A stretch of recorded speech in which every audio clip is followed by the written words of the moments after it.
Common practice कि जैसे ही child birth हो जाता है उसके बाद हमारे जो रिलेटिव्स हैं या old age people of the area, तो दे विल सजेस्ट कि आपको सबसे पहले बच्चे को हनी देना है, शहद देना है घी के साथ मिक्स करके, तो उसकी बॉडी लाइनिंग्स को क्लियर करेगा। लेकिन you do not have to give, क्योंकि हनी में बोटुलिनियम टॉक्सिन होता है। अगर बोटुलिनियम टॉक्सिन का साइड इफेक्ट आया तो baby can have an issue. तो हनी या कोई भी एनिमल प्रोटीन 1 ईयर तक नहीं देना है, एनी एनिमल प्रोटीन। तो इसलिए गाय का दूध भी 1 साल के बाद शुरू करो। दही, छाछ, गाय का दूध, ये कुछ भी देना है तो आफ्टर 1 ईयर।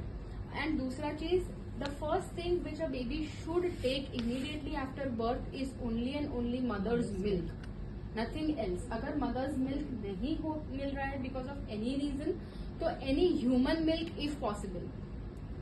ठीक है, हो सकता है कि आपके साथ किसी और मदर ने भी डिलीवर किया हो जिसको मिल्क फ्लो बढ़ गया है, तो उसका मिल्क आपके बेबी को दो, क्योंकि it is a human milk. See now the WHO guidelines says, मैं भी गाय का दूध पी के ही बड़ी हुई हूँ, but that was 35 years back.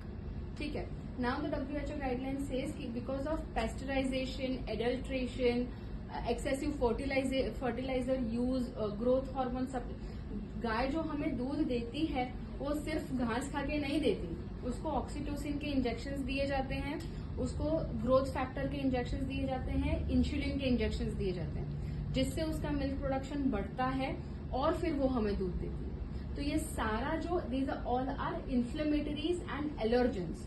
जब हम ये इन्फ्लेमेटरीज एलर्जेंस जब हम पीते हैं तो हमारा बॉडी उसके अगेंस्ट एलर्जिक रिएक्शंस करना शुरू करता है। तो immunities, yes,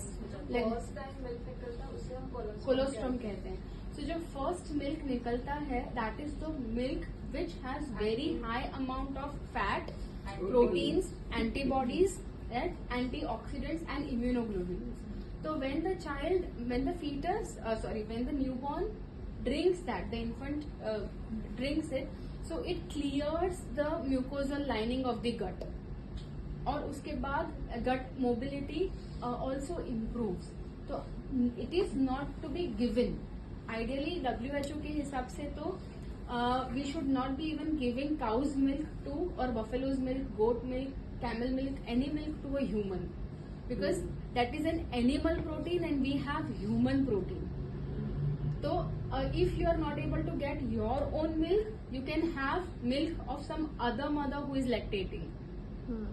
So that milk if you give, that is okay.